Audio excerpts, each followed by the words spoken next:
Subscribe करिए निगानिया coaching channel को और बेल आइकन को दबाइए सभी लेक्चर वीडियोस लॉजिक और अंडरस्टैंडिंग के साथ देखने के लिए। नमस्कार दोस्तों, मेरा नाम है भानु निगानिया। आप देख रहे हैं Nigania coaching channel where logic is life. और दोस्तों ये है ज्योमेट्री का पार्ट 5। और दोस्तों इस वीडियो से हम सर्कल्स पढ़ना शुरू कर रहे हैं। सर्कल्स की है ये पहली वीडियो। दोस्तों सर्कल सीधा पढ़ना शुरू कर देते हैं। अगर आप न्यू विजिटर है तो चैनल को सब्सक्राइब जरूर कर लीजिए, और अगर आप पुराने विजिटर है तो वीडियो को लाइक जरूर करिए। दोस्तों सर्कल में 4 प्रकार के सवाल आते हैं। दोस्तों सबसे पहले होते हैं कोण के ऊपर लेके दोस्तों पहला सवाल।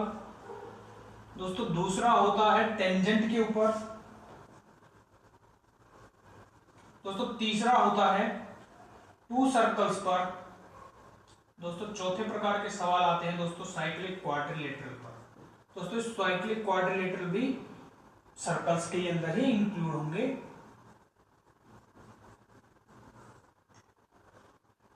क्वाड्रिलेटरल जिसके ऊपर एक सर्कल बना हुआ हो वो होते हैं साइक्लिक क्वाड्रिलेटरल। दोस्तों कुछ बिल्कुल ही बेसिक बातें कर लेते हैं। दोस्तों सर्कल क्या होता है? कुछ पॉइंट्स की लोकेशन जो कि एक फिक्स्ड पॉइंट से इक्वल डिस्टेंस पर होती हैं, उस डिस्टेंस को हम बोल देते हैं रेडियस। दोस्तों ये रेडियस कहलाती है। और दोस्तों सर्कल क्या होता है? किसी भी एक फिक्स्ड पॉइंट से एक इक्वल डिस्टेंस पे, सेम डिस्टेंस पे जितने भी पॉइंट्स होते हैं वो सारे एक सर्कल के अंदर आते हैं 2 डायमेंशन के अंदर।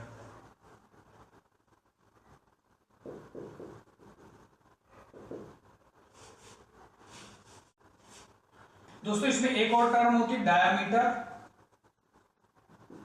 दोस्तों डायामीटर क्या होता है? ये पूरी एक लाइन जो भी होगी सर्कल के किसी भी एक पॉइंट से दूसरे पॉइंट पर लाइन जा रही हो और वो सर्कल के सेंटर से अगर पास होती हुई जा रही है तो वो लाइन हमेशा होती है डायामीटर।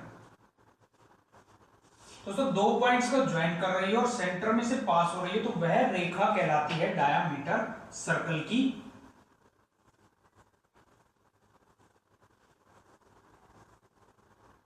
दोस्तों अब हम शुरुआत कर लेते हैं कोण से, और कोण के बारे में सब कुछ पढ़ेंगे। कोण से रिलेटेड जो सवाल आते हैं दोस्तों उनके बारे में भी हम सब कुछ पढ़ने वाले हैं। दोस्तों कोण सबसे पहले दोस्तों कोण होती क्या है? कोई भी एक सर्कल है दोस्तों, किन्हीं भी 2 सर्कल के किन्हीं भी 2 पॉइंट्स को जोड़ने वाली लाइन को बोल देते हैं हम कोण। Any line joining 2 points of a circle is called कोण। और दोस्तों जो कोण सेंटर में से पास हो रही हो उसको हम डायमीटर बोल देते हैं। तो डायमीटर भी क्या होता है? एक स्पेशल केस होता है कोण का। ठीक है दोस्तों, बिल्कुल ही बेसिक बात है, इसलिए मैं कुछ मैं डीप में आप लोगों को समझा नहीं रहा हूं। उम्मीद कर रहा हूं आप लोगों को समझ में आ गया होगा। डायमीटर क्या होता है? सेंटर से पास होने वाली लाइन जो कि सर्कल के 2 पॉइंट्स को मिल रही हो, और सर्कल के किन्हीं भी 2 पॉइंट्स को मिलाने वाली लाइन को कोण बोलते हैं। तो इसलिए डायमीटर भी ऑटोमेटिकली कोण बन ही गया। तो और ये सेंटर से पास होता है तो डायमीटर क्या हो जाती है? लार्जेस्ट कोण हो जाती है सर्कल की। डायमीटर क्या होता है? लार्जेस्ट कोण ऑफ ए सर्कल। किसी भी सर्कल की जो लार्जेस्ट कोण होती है वो क्या होती है? उस सर्कल का डायमीटर। सबसे बड़ी क्योंकि रेखा वही एक होगी जो कि सेंटर से पास होकर जा रही होगी।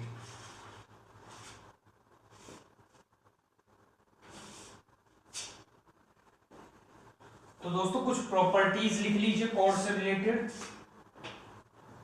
और दोस्तों सबसे पहली प्रॉपर्टी हम यही लिखने वाले हैं कि जो सबसे बड़ी कोण होती है, लार्जेस्ट कोण, उसको बोलते हैं डायमीटर। जो भी बात हमने लिखी है वो हमारी सबसे पहली प्रॉपर्टी है, वही वाली।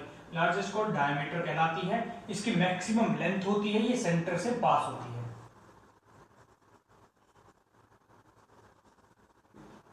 सेंटर से पास होती है। दोस्तों ये होगी कोण के बारे में। दोस्तों इसके ऊपर सवाल आ जाता है, जैसे एक बिल्कुल ही सिंपल सा सवाल है कि वो कह रहा है कि कोण है उसकी लेंथ है 14 सेंटीमीटर सर्कल के। कह रहे हैं कि इन चारों में से कौन सा रिलेशन संभव होगा कि रेडियस 7 सेंटीमीटर से छोटी होगी, 7 के इक्वल टू होगी और छोटी हो सकती है, या फिर 7 से बड़ी होगी, या फिर 7 से ग्रेटर देन इक्वल टू होगी। दोस्तों उसने कहा है कि कोड है जो कि सर्कल की है 14 सेंटीमीटर की। बड़ी से बड़ी कोड, लार्जेस्ट कोड क्या हो, कितनी हो, क्या कौन सी हो सकती है? इसने कहा कि 14 सेंटीमीटर की कोड है। लार्जेस्ट डायमीटर हो सकता है, मतलब कि डायमीटर या तो डायमीटर बड़ा होगा या कम से कम 14 सेंटीमीटर का तो डायमीटर होगा ही, ठीक है। क्योंकि कोड क्या होती है? कोड होती है कोई भी लाइन जो कि दो पॉइंट्स को ज्वाइन कर रही है। तो मैक्सिमम हो सकता है कि या तो सबसे बड़ी वाली ही दे रखी हो उसने कोड, या सकता है कोई भी छोटी हो, तो ये बड़ी होगी 14 सेंटीमीटर से। तो डायमीटर क्या होगा? बड़ा होगा या ज्यादा इक्वल होगा 14 से। और दोस्तों डायमीटर क्या होता है, ये बात मैंने पहले नहीं बताई तो लिख लीजिए। डायमीटर क्या होता है? 2 रेडियस के बराबर होता है। ये सर्कल है, ये एक रेडियस होगी। मैंने बताया था कि जो भी डिस्टेंस होता है सेंटर और सर्कल के बीच, उसको रेडियस कहते हैं। इधर एक रेडियस होगी दोस्तों, इस साइड में भी एक रेडियस होगी, पूरा डायमीटर बन गया है। तो डायमीटर क्या होता है? 2 रेडियस के बराबर। तो यहां से मेरा क्या निकल जाएगा कि रेडियस या तो बड़ी होगी या इक्वल टू होगी किससे? 7 सेंटीमीटर से, यानी कि ये वाला ऑप्शन हमारा हो जाएगा सही। दोस्तों ऐसे बिल्कुल ही बेसिक सा सवाल पूछ लिया जाता है एसएससी में। डायमीटर क्या होता है? रेडियस से दुगना, ट्वाइस ऑफ रेडियस।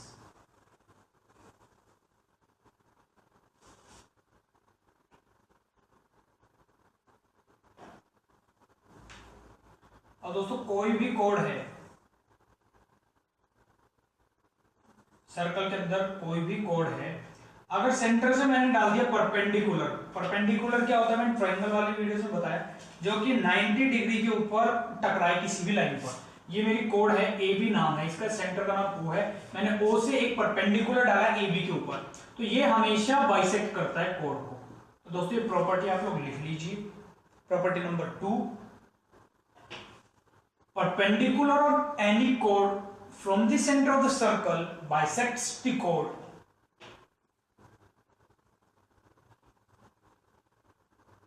और ये कोड इसने कर दिया बाइसेक्ट, 2 बराबर हिस्सों में तोड़ दिए। तो ये प्रॉपर्टी बहुत काम की है, बहुत जरूरी है। दोस्तों ये बात भी लिख लीजिए कि सर्कल के लगभग सारे ही सवालों में यूज होती है हमारी पाइथागोरस थ्योरम, जो कि आप लोगों को पता ही है। सर्कल्स के सारे सवाल पाइथागोरस थ्योरम पे ही चलते हैं, उसी का बार बार रिपीटेड यूज होता है हमारे सर्कल के सवालों में।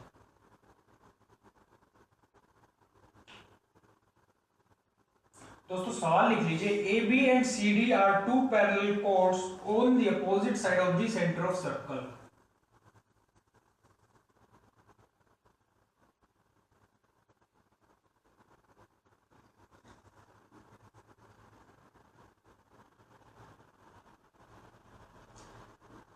वो कह रहे हैं कि सेंटर की अपोजिट साइड में, यानी कि एक कोड इस तरफ है दोस्तों, दूसरी कोड इस तरफ होगी हमारी। हमेशा पता है डायग्राम में बनाए तो हमको ऐसे टेढ़ी बेढ़ी कैसे भी नहीं बना लेनी चाहिए, हमेशा सीधी सीधी बनानी चाहिए ताकि हमारा सवाल हो थोड़ा आसानी से सोल्व। उसने कहा कि 2 कोड है ए बी और सी डी सेंटर के अपोजिट में, तो एक उधर बना देता हूं ए बी, एक सी डी में ऐसे बना देता हूं। सेंटर से एक इस तरफ है तो दूसरी तरफ है। If A B equal to 10 centimetre हो सके, ये 10 सेंटीमीटर की है, अगर सी डी 24 सेंटीमीटर को कह रहे हैं कि ये अगर है 24 सेंटीमीटर की, कह रहे रेडियस अगर 13 है, रेडियस 13 है, तो दोस्तों रेडियस क्या होगी? सेंटर से किसी पॉइंट तक, तो मेरे को इसने ये वैल्यू दे रखी है 13। ऐसे ही दोस्तों ये वैल्यू दी हुई है 13, ऐसे ये भी दे रखी है 13 और ये भी दे रखी है 13, क्योंकि रेडियस है ना। तो कह रहे कि दोनों के बीच का डिस्टेंस बताना है मेरे को, ये डिस्टेंस बताना है जो मेरा डॉटेड है, ठीक है दोस्तों। ये मेरी रेडियस है, ये भी दोस्तों मेरी रेडियस है, ये मेरे को पूछ रहा है। देखिए दोस्तों 24 है, अब मैंने ये परपेंडिकुलर यहां से डाला है तो ये 90 डिग्री बाइसेक्ट कर देगा, ये 12 हो गई, ये 12 हो गई। ऐसे दोस्तों ये हो जाएगी 5, ये हो जाएगी 5। अब ये है 5, ये है दोस्तों 13 दे रखी है, तो ये कितनी हो जाएगी? पाइथागोरस लगाओगे तो आ जाएगी 12। आपको ट्रिप्लेक्स याद होनी चाहिए, पहले की वीडियोस में कुछ में करवा दी गई है, अगर याद नहीं है तो।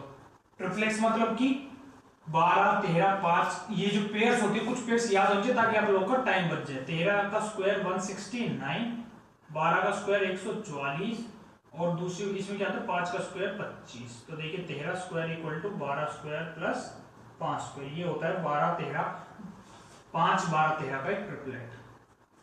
दोस्तों दूसरी साइड देखिए इसमें ये 12 है ये 13 है, तो ये हो जाएगी 5। दोस्तों ये 5 है ये 12 है, तो टोटल डिस्टेंस कितना हो गया 17 सेंटीमीटर का हो गया है। दोनों कोर्ट्स के बीच का डिस्टेंस जो उसने पूछा था वो है हमारा 17 सेंटीमीटर का। दोस्तों अगला सवाल है हमारे पास,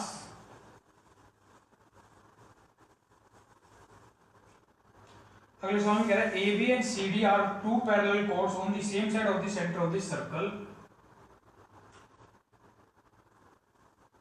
ये सर्कल है इसकी सेम साइड में बोल दिया है इस बार इसने, एक है 12 की एक है 16 की, तो ये हो गई 12 की और दोस्तों ये हो गई मेरी 16 की। ए बी है 16 और दोस्तों सी डी है मेरी 12। Distance between them is 2 centimetre. दोस्तों ये डिस्टेंस वो कह रहा है कि 2 सेंटीमीटर का है। रेडियस ऑफ द सर्कल, दोस्तों सर्कल की रेडियस पूछ रहे हैं, यानी कि वो पूछ रहा है कि ये डिस्टेंस या फिर ये डिस्टेंस। और दोस्तों इसमें देखिए क्या करेंगे हम, मैंने एक्सटेंड करके यहां तक बना दी, ये परपेंडिकुलर है, इसको आधे आधे में तोड़ेगी। सबसे पहले तो ये 8 हो गया और ये भी 8 हो गया, ऐसे ये 12 की थी तो ये 6 हो गई, ये 6 हो गई। ठीक है दोस्तों मैं एक ले लूंगा ये वाला ट्राइंगल और एक ये ले लूंगा छोटे वाला ट्राइंगल, दोनों में ये आ रहा है बार बार दोनों बार में, और इसकी वैल्यू है नहीं, मैं इसको x मान लेता हूं। दोस्तों जब मैं लेता हूं बड़े वाले ट्राइंगल में लगाता हूं पाइथागोरस, तो ये मेरा डिस्टेंस है दोनों के बीच का 2, तो 2 जमा एक्स स्क्वायर प्लस ये वाली साइड यानी 6 स्क्वायर इक्वल टू होगा दोस्तों ये जो रेडियस है, जो कि मेरे को पता नहीं है रेडियस। दोस्तों जब मैं ले लेता हूं ये वाला ट्राइंगल, तो इसमें क्या हो जाएगा एक्स स्क्वायर प्लस इसका यानी कि 8 square equal to radius square. दोस्तों मुझे चाहिए रेडियस की वैल्यू, मुझको x करना पड़ेगा एलिमिनेट। मैं इसको अगर खोल लेता हूं ये मेरा बन जाएगा 4 जमा एक्स स्क्वायर जमा 2x प्लस 6 का square equal to r square. दोस्तों यहां पे भी x आ गया है, तो मुझे कैसे भी करके ये x तो रिप्लेस होगा नहीं, r को रिप्लेस करके x की वैल्यू निकालूंगा और उसके बाद मेरी r की वैल्यू आएगी। दोस्तों इसके अलावा कोई दूसरा ऑप्शन है नहीं, तो आर स्क्वायर की वैल्यू मैं डायरेक्ट यहां पे लिख दूंगा, जो मेरे पास ये है एक्स स्क्वायर प्लस 8 स्क्वायर। दोस्तों एक्स स्क्वायर से एक्स स्क्वायर कट गया है। दोस्तों ये मेरा बन जाता है 4 जमा 2x जमा 36 इक्वल टू 64। दोस्तों ये हो गया 40, इधर माइनस हो गया 24 हो जाएगा, 2x आ गया है मेरा 24 के बराबर। x की वैल्यू मेरी आ गई है दोस्तों ये 4x होगा, यहाँ पर इस पर भी 4x होगा, ध्यान से देख लीजिए, यहाँ पर भी ये होगा 4x, 4 से कट गया, आ गई 6 सेंटीमीटर इस x की वैल्यू। x आ गया है मेरा 6 सेंटीमीटर। अब मैं x की वैल्यू दोनों में से किसी में भी डाल दूंगा, इस वाले में डाल दूंगा, मेरा आ जाएगा 36 plus 64 equal to r square, और r की वैल्यू हो जाएगी मेरी 10 सेंटीमीटर। ऐसे मेरा सवाल हो जाएगा बड़ी ही आसानी से।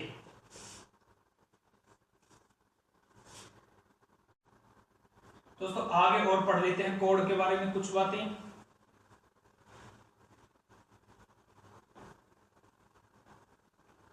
दोस्तों आगे कोड में कहा जा रहा है कि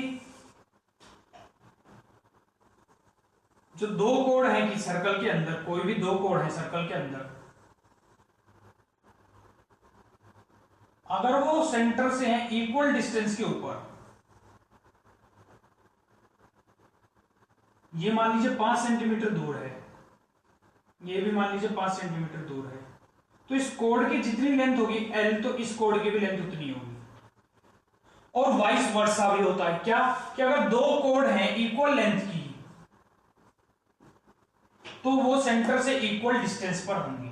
दोस्तों इन दोनों बातों को लिख लीजिए। पहली बात, 2 chords at equal distance from the centre are always equal in length। दोस्तों दूसरी बात लिख लीजिए या उसी में लिख दीजिए and vice versa. Vice versa है वैसा ही उल्टा पुल्टा, यानी कि अगर 2 कोड्स है, if 2 codes are of equal length then they will be at equal distance from the center। और दोस्तों डिस्टेंस क्या है, हमेशा परपेंडिकुलर ही होते हैं, परपेंडिकुलर ही डिस्टेंस माने जाते हैं।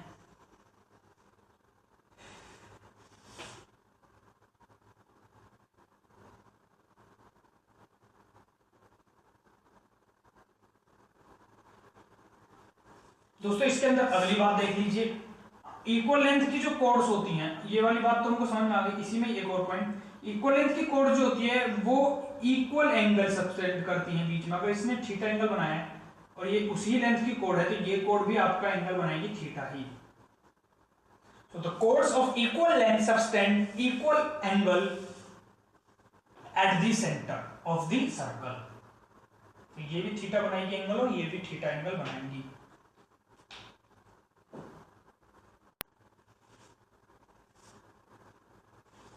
दोस्तों इनके ऊपर सवाल कराने की कोई ज्यादा आवश्यकता नहीं है, अब आप लोग समझ तो गए हैं। जैसे पहले करा हमने डायरेक्ट ही क्वेश्चन आया है, इसके ऊपर भी क्वेश्चन डायरेक्ट आएगा। आप लोगों को प्रॉपर्टी याद होनी चाहिए, पता होनी चाहिए। और ये सारी लगभग जनरल सी बातें, इनके अंदर ना ही कुछ इतना ज्यादा समझाने जैसा है और ना ही इनमें कुछ इतना ज्यादा रटने जैसा है। रटने जैसा कुछ है नहीं, ये सारी बातें जनरल सी हैं, समझ में आ रही है। यहाँ इक्वल डिस्टेंस की है तो इक्वली एंगल सेंटर पे सबटेंड करेंगी या इक्वली डिस्टेंस पर वो होंगी, सारी जनरल सी बातें हैं। दोस्तों आगे हमारी आती है एक और प्रॉपर्टी बड़ी ही खास। दोस्तों कोई भी सर्कल है और दोस्तों उसके अंदर दो लाइनें आपस में काट रही, जरूरी नहीं सेंटर से पास हो रही हो।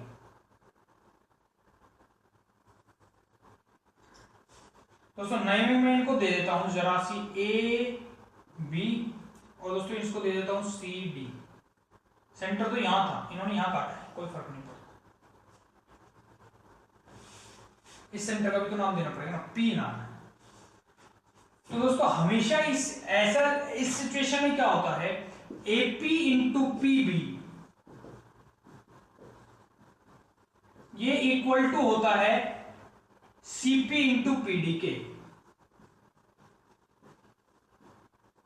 इसको आप लोग जरूर लिख सकते हैं कि ऑलवेज होता है ऐसा। इसके ऊपर दोस्तों सवाल आ जाएगा, आपको 3 लाइन दे देगा, चौथी और पूछ लेगा। That's very simple. दोस्तों ऐसे ही दूसरे क्या होता है, ये दोनों सर्कल के अंदर मीट करी थी, अगर सर्कल के बाहर लाइनें हैं दो, वो मीट करती हैं आपस में। दोस्तों सेम, दोस्तों एक लाइन है मेरी ए बी, दोस्तों एक लाइन है मेरी सी डी।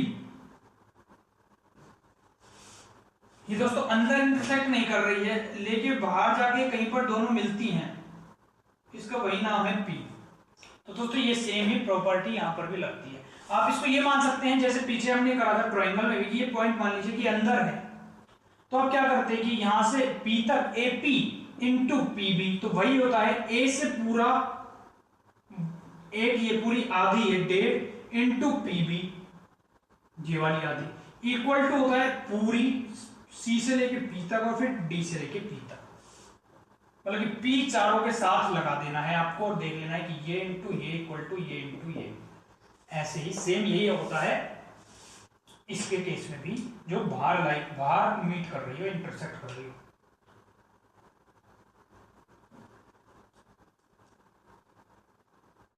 और दोस्तों इसके बाद जो है हमारी अगली प्रॉपर्टी है, ये भी दोस्तों बड़ी ही खास है। दोस्तों ये एक तो लाइन है जो कि ऐसे कोड है, ये तो कोड हो गई जो कि सर्कल के 2 पॉइंट्स मिल रहे। एक दोस्तों इसके ऊपर टेंजेंट है। टेंजेंट क्या होती है, जो कि सर्कल को भिड़ते हुए जाती है उसको दोस्तों टेंजेंट बोलते हैं। आगे हम टेंजेंट में डिटेल में पढ़ लेंगे। जो टच करते हुए जाती है सर्कल को उसको बोलते हैं टेंजेंट। एक है टेंजेंट। दोस्तों ये दोनों मिल रही हैं पी पॉइंट पर और टेंजेंट यहां पे सर्कल पे मिल रही है मान लीजिए सी पॉइंट पर। तो दोस्तों इसके अंदर भी याद आप लोग ऐसे कर लेंगे, क्या ए से पी तक एपी इंटू बी से पी तक बीपी इक्वल टू पी से लेके जो सी पॉइंट है सर्कल पे टच कर रही है, मतलब ये टेंजेंट की लेंथ सीपी स्क्वायर। या आप लोग याद कर सकते हैं सीपी इंटू सीपी। जैसे वहां पे था ना, यहां पे जा रही थी जो, तो उसमें क्या था, यहां से यहां तक की और यहां से पूरी, तो इसी तरह से आप इसको याद कर सकते हैं। ये तो आधी है तो इसके लिए इसका स्क्वायर हो गया, AP into PB equal to CP square.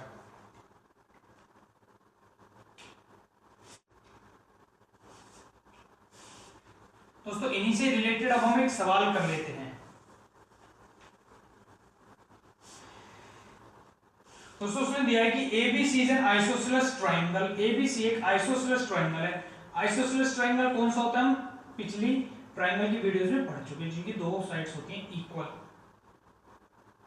ABC नाम भी दे दिया है, जिसके अंदर AB AC के इक्वल है, तो ये दोनों साइड्स हैं इक्वल।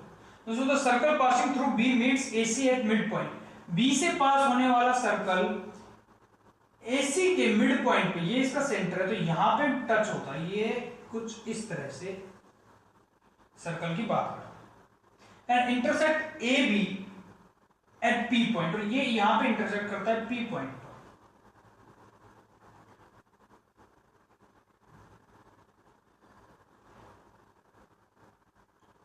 तो दोस्तों इसमें पूछा है AP अपॉन AB, तो AP अपॉन AB की वैल्यू बता दो, वो ऐसा कह रहे हैं AP अपॉन AB पूरा।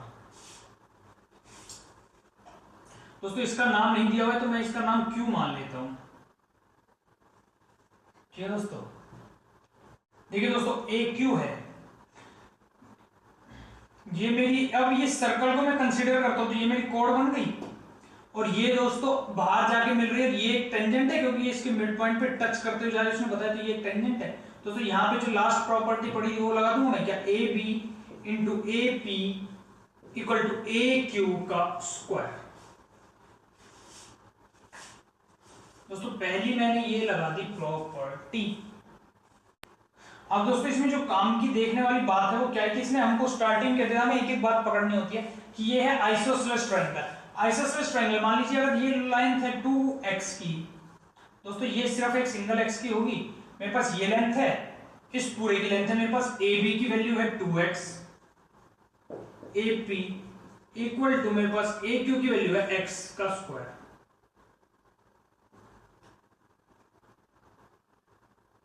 दोस्तों इस x से x कट गया, तो 2AP इक्वल टू x आ गया मेरे पास, AP की वैल्यू x/2 आ गई, और दोस्तों AP की वैल्यू मेरे पास x/2 आ गई है, और दोस्तों AB की वैल्यू मेरे पास क्या है 2x। दोस्तों x से x कट 1/4 आ गई इस क्वेश्चन की वैल्यू। ये हो गया मेरा आंसर। उम्मीद करता हूं दोस्तों आप लोगों को समझ में आ गया होगा। आइसोसेलेस ट्रायंगल दे रखा था, उस वजह से मेरा क्वेश्चन हो गया है फटाफट से रिजॉल्व।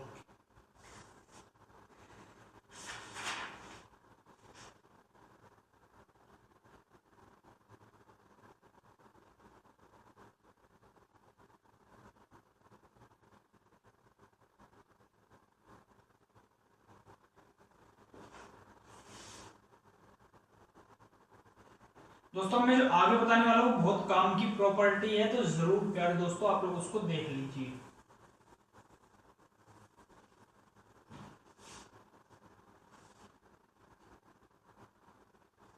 दोस्तों एक सर्कल है, इसके सेंटर पे दोस्तों थीटा एंगल बनाती है, ये एक कोड है, ये कोड है दोस्तों, इसका नाम है AB। ये सेंटर पे एक एंगल बना रही है थीटा। दोस्तों इसमें जो ये वाली आर्क ये होता है, ये वाला एरिया, इसको बोलते हैं दोस्तों मेजर आर्क। ये पूरा यहां से यहां तक का ये पूरा, इसको मेजर आर्क बोलते हैं, और दोस्तों इस छोटे वाले को बोलते हैं माइनर आर्क। किसके रिस्पेक्ट में है दोस्तों? इस कोड के रिस्पेक्ट में। कोड हमेशा दोस्तों सेंटर के किसी एक ही साइड होगी, अगर वो डायमीटर है तभी वो सेंटर से पास हो रहा होगा, नहीं तो सेंटर के किसी भी एक साइड में होगी। जिस साइड में होती है उस साइड छोटा हिस्सा बनता है, तो इसीलिए उसको बोलते हैं minor arc. Minor arc arc यानी कि छोटी आर्क, और ऊपर जो बन रही होती है उसको बोलते हैं दोस्तों मेजर आर्क, बड़ी वाली आर्क। तो ये है दोस्तों इसकी मेजर आर्क, ये होती है दोस्तों माइनर आर्क। माइनर आर्क और दोस्तों इसको बोलते हैं हम कोड। कोड के रिस्पेक्ट में दोस्तों ये दोनों बातें की जाती हैं। तो दोस्तों मेजर आर्क के अंदर हमेशा अगर यहां पे एंगल है थीटा, इसको 2 थीटा मान लीजिए, या चलो थीटा ही मानते हैं। अगर ये थीटा दोस्तों मेजर आर्क में कहीं पर भी एंगल, चाहे इधर चाहे दोस्तों इधर, कहीं पर भी एंगल मेजर आर्क में हमेशा दोस्तों θ/2 का बनता है, यानी कि इससे आधा। जितना सेंटर पे एंगल बनाएगी कोई भी कोड, वो मेजर आर्क में बनाती है उसका आधा, हाफ। और दोस्तों आगे इधर देख लीजिए, तो यहां पे इसने अब ये कोड थी ऐसे, इसने यहां पे बनाया θ/2 एंगल। दोस्तों एक एंगल हो जाएगा ये वाला। दोस्तों कोई भी अब ये जो अंदर बना है ना, इस कोड को बेशक से भूल भी जाइए, इसको बोलते हैं दोस्तों साइक्लिक क्वाड्रिलेटरल। समझ लीजिए थोड़ा सा हल्का सा, आगे साइक्लिक क्वाड्रिलेटरल हम और पढ़ लेंगे। साइक्लिक क्वाड्रिलेटरल क्या होता है, सेंटर सर्कल के 4 पॉइंट्स हैं, कोई भी 4 पॉइंट, उनको आपस में मिला दिया, तो दोस्तों ये कहलाता है साइक्लिक क्वाड्रिलेटरल। इसकी दोस्तों खासियत क्या होती है कि इसके जो अपोजिट एंगल्स होते हैं, ये वाला और ये वाला अपोजिट एंगल हो, इनका सम होता है दोस्तों 180 डिग्री का। ऐसे दोस्तों इन अपोजिट एंगल्स का सम होता है 180 डिग्री। तो ये अगर थीटा बाय 2 है मेरा इसके रिस्पेक्ट में, तो दोस्तों ये जो एंगल बच गया है इस तरफ, ये हो जाएगा 180 माइनस थीटा बाय 2। समझे दोस्तों, ये मेरा अगर है 100 डिग्री का, तो दोस्तों ये मेरा हो जाएगा 80 डिग्री का, और इसी तरह से ये एंगल मेरा हो जाएगा 200 डिग्री का।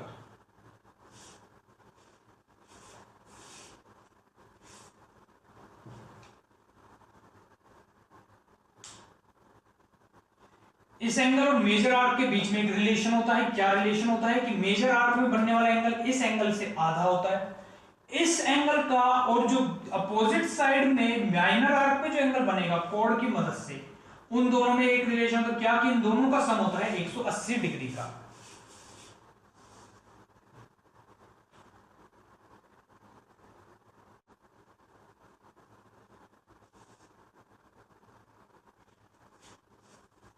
दोस्तों इनके ऊपर थोड़ा सा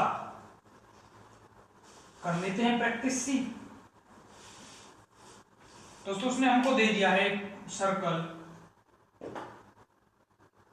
ये है दोस्तों सेंटर पे एंगल, ये है centre O, A B 2 points हैं दोस्तों। इसने दोस्तों यहां से एक ही एंगल बना दिया, ये दे दिया इसने कि 32 डिग्री है, और दोस्तों कह रहा है कि इस एंगल की वैल्यू बता दीजिए। एक कह रहा है कि इस एंगल की वैल्यू बता दीजिए, और एक कह रहा है कि इस एंगल की भी वैल्यू बता दीजिए। ये सेंटर ओ है, तो दोस्तों ये है 32 डिग्री। यहां पे एक मैं कोण मान लेता हूं, ये कोण है एक, दोस्तों यहां पे 32 है, तो दोस्तों ये कोण इधर भी कितना बना रही होगी, 32 डिग्री का एंगल। और दोस्तों ये 32 डिग्री है, तो ये सेंटर पे कितना बना रही होगी, 64 डिग्री का एंगल। और दोस्तों ये 32 डिग्री है, तो ये कितना बना रही होगी, 180 में से 32 माइनस कर दीजिए, 148 डिग्री का एंगल, 148 डिग्री। दोस्तों कोण के ऊपर आगे और सवाल कर लेते हैं। एक दोस्तों प्रॉपर्टी पहले पढ़ लीजिए। दोस्तों जो भी डायमीटर होता है वो हमेशा सर्कल पर 90 डिग्री का एंगल बनाता है।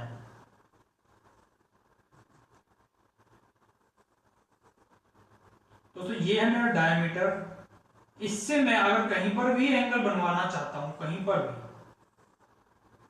पूरे सर्कल में, दोस्तों 90 डिग्री के होते हैं सारे। ये दोस्तों जरूर याद कर लीजिए, पहचान लीजिए, ये है आपका डायमीटर। ये सारे होते हैं 90 डिग्री के एंगल, यानी कि राइट एंगल्स, सारे के सारे। इसी पर ही बेस्ड एक सवाल कर लेते हैं।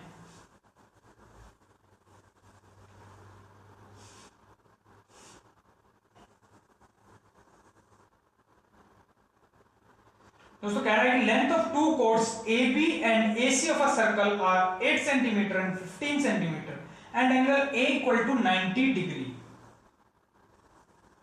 दोस्तों उसने कहा कि एंगल A है 90 डिग्री का आपका, और दोस्तों एक कोड की लेंथ 8 दे दी उसने, और इसने कहा कि ये है 15।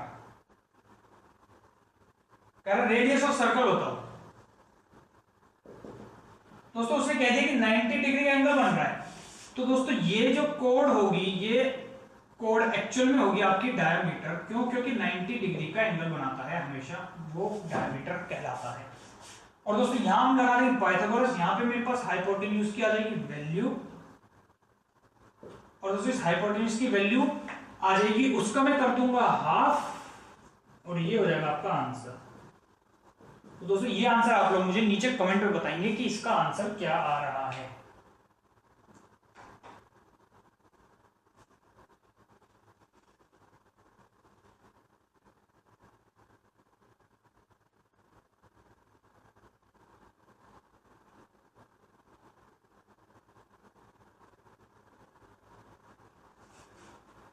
दोस्तों कोड हो चुका है खत्म। अब हम आगे पढ़ लेंगे टेंजेंट, उसके बाद पढ़ लेंगे टू सर्कल्स। इस वीडियो को यहीं पर ही खत्म कर देते हैं, नया टॉपिक नई वीडियो से शुरू करेंगे। फिलहाल के लिए इतना दोस्तों। अगर वीडियो अच्छी लगे तो लाइक जरूर कीजिए, शेयर करिए अपने दोस्तों के साथ, बाकी लोगों के साथ। दोस्तों अगर आप न्यू विजिटर थे चैनल को सब्सक्राइब जरूर कीजिए, चैनल को ग्रो होने में मदद कीजिए। अभी के लिए इतना ही दोस्तों, बहुत बहुत धन्यवाद आप सबका।